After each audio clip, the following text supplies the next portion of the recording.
اور اس مصیبت سے بھی جان چھڑانی چاہیے کہ جو ہے وہ 1000 کا لشکر لے کر بیٹی والوں کے گھر حملہ آور ہوتے ہیں. کس نام پہ، کس وجہ سے؟ اور وہ لوگوں سے قرض اٹھاتے پھرتے ہیں. میرے پاس ایک خاتون آئی، کہنے لگی کہ 50,000 روپیہ قرض لیا تھا تو سود پہ لیا تھا میں نے، اب 1.5 لاکھ روپیہ ہو گیا ہے، تو وہ وعدہ آ گیا تو میں دے نہیں پا رہی. تو ساتھ اس کا بچہ تھا اور وہ ٹانگوں سے معذور تھا. وہ منظر مجھے نہیں بھولتا. تو کہنے لگی کہ آپ کسی کو بھیجیں اور دیکھیں ہمارے دروازے پہ وہ کھڑے ہوئے ہیں. کتنے صفاق لوگ ہیں.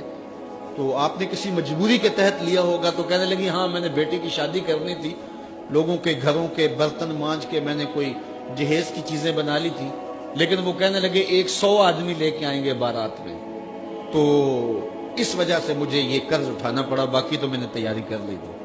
تو میں نے کہا آپ اپنے رشتہ داروں میں شادی کر لیتے جن کو آپ کا احساس ہوتا. تو اس نے مجھے کہا کہ جو بارات لے کے آیا وہ میرا سکا بھائی تھا. سکا بھائی اپنی اس بہن کے گھر اپنے بیٹے کو بیانے آ رہا ہے جس کا شوہر گھر کے برتن بھی بیچ کے نشہ کر لیتا ہے اور وہ لوگوں کے گھروں کے برتن مانج رہی ہے، اور وہ بھی کہہ رہا ہے میں 100 کا لشکر لے کے حملہ آور ہونا ہے. اسے نہ شرم آئی نہ حیا آیا، اور اس نے لوگوں کے جو ہے وہ برتن مانج کر کے جہیز بنایا، پھر سود پر رقم اٹھائی اور پھر اس نے ان کی 100 کے لشکر کی دعوت کی. اور وہ سمجھتا ہوگا کہ میں اپنی عزت بنا لی ہے. اور میاں تو 3 بندے لے کے آ جاتا اور کہتا کہ ہم کھانا کھا کے آئیں گے، آپ کے گھر سے چائے پیئیں گے. عرش کا رب اتنا راضی ہوتا کہ تجھے اتنا نوازتا کہ تجھے کوئی کمی باقی نہ رہتی. لیکن غریب بھی غریب پہ ظلم کر رہا ہے، امیر بھی امیر پہ ظلم کر رہا ہے.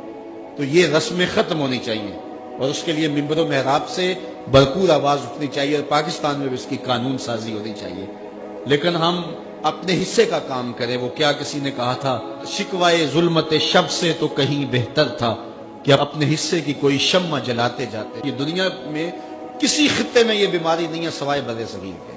اور وہ کیا، یہ جہیز، کہ باپ ساری زندگی کماتا رہتا ہے اور بیٹی کو دیتا ہے، پھر دوسری بیٹے کے لیے کماتا ہے، پھر تیسری بیٹی کے لیے کماتا ہے، اور ساری زندگی جو ہے وہ جہیز میں لٹا دیتا ہے. اور لوگ مطالبہ کرتے ہیں کہ ہمیں اتنا جہیز دیا جائے. پوری دنیا میں یہ کہیں نہیں ہوتا، نہ شرق میں نہ غرب میں، کہیں بھی نہیں، صرف بر صغیر.